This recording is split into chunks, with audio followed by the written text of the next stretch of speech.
Bonjour, alors pour continuer sur la lancée et la présentation de Kit Orgus, je vous propose de découvrir le M-Lover Lia. Et Lia est en fait un des personnages de la série Orgus qui, je le répète, est totalement inédite en France, même si on a eu des jouets, même si on a eu les maquettes.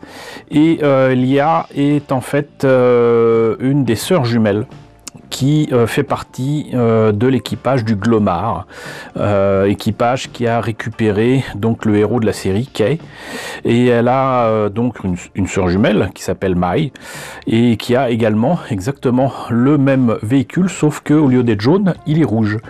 Aujourd'hui, je vous propose donc de découvrir son véhicule jaune, donc qui est, si je ne me trompe pas, au 1.42.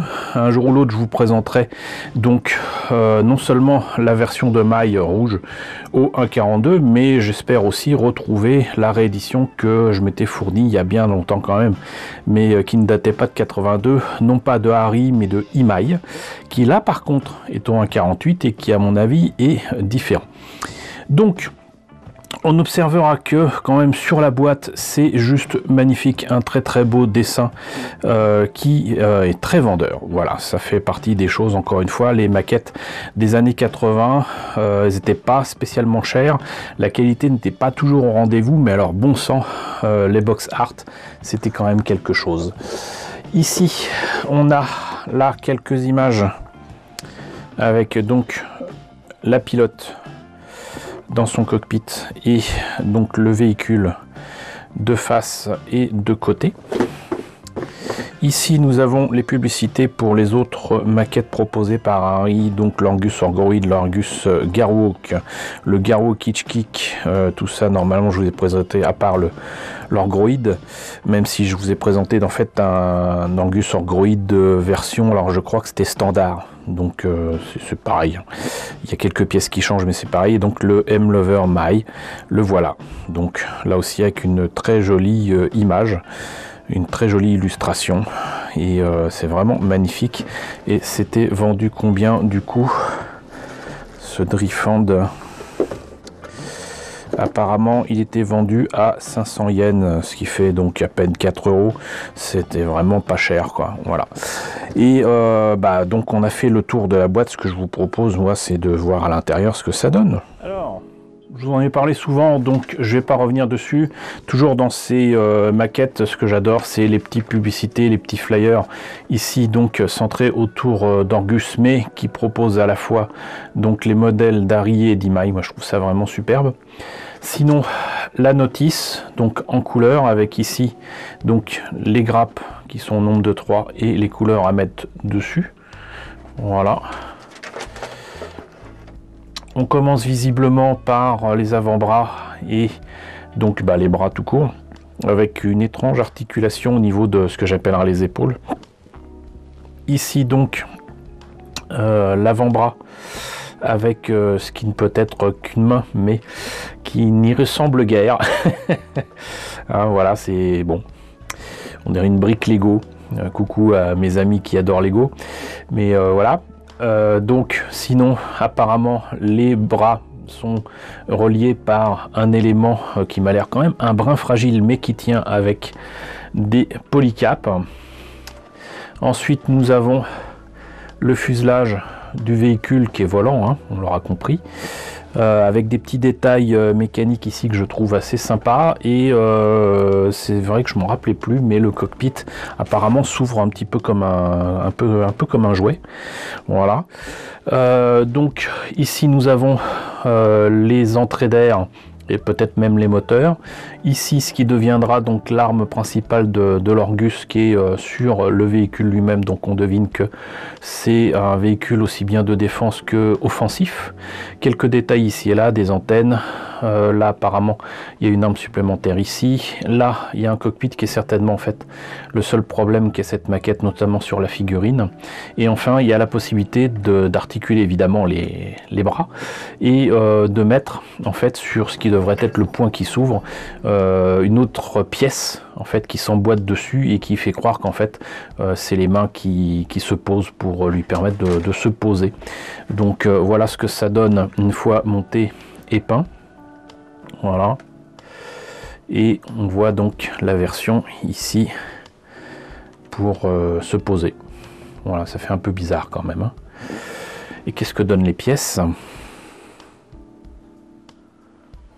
Alors, des polycaps avec la planche de décalco qui va bien et la pièce transparente pour le cockpit. Voilà. Ici, une grappe qui est donc, je dirais, blanc cassé.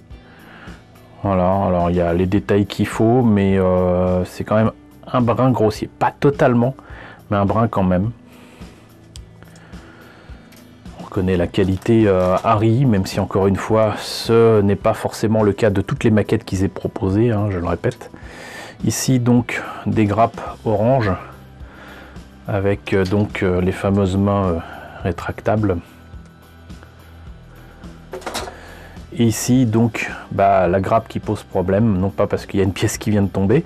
Alors il y a des beaux détails sur la carlingue et tout ça, moi je trouve ça très beau, mais regardez-moi ça pour la pilote.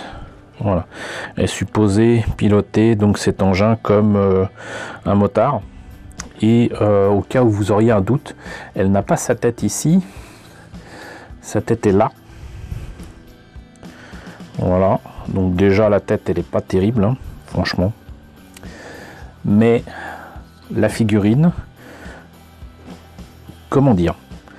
Alors déjà elle a un trou dans le dos, mais surtout, je sais pas ce qu'ils lui ont fait pour le postérieur, mais il y a comme un souci.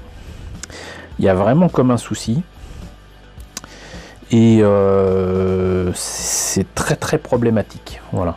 C'est la raison pour laquelle d'ailleurs quand je l'ai trouvé il y a bien longtemps, j'ai pas construit cette maquette parce que la figurine, ça allait pas du tout.